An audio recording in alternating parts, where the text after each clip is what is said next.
winter at Valley Forge. So, last we knew of George Washington, he had been successful in recapturing parts of New York, but not all parts. British troops were holding on and gaining strength. Interestingly, they did not stay in New York. After a few minor battles, the British set sail, leaving only a few troops behind them. At first, it made no sense. Surely they were up to something. Were they headed to Philadelphia, the hub of the new nation? Yes, they were.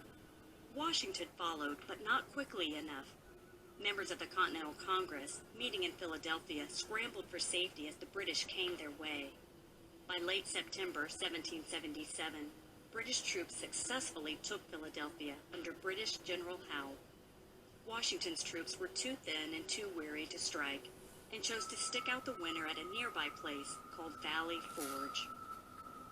If ever there was a test of the faith and tenacity of General George Washington, it was the winter spent at Valley Forge in 1777 to 1778. The conditions were brutal. The army lacked food, shoes, and warm clothing. There was much suffering from disease and starvation. Morale hit an all-time low over that frigid winter. Had it not been for Washington's determination, and some would say prayer, the army might have deserted their cause, but they didn't. They built huts for lodging and used tent scraps to bind their frozen feet. Against all odds, they endured. I remind myself here that they endured for the freedom that I now enjoy. By spring, the troops were refreshed and undergoing new training.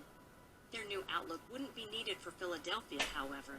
The British had deserted the city of brotherly love and moved back to New York.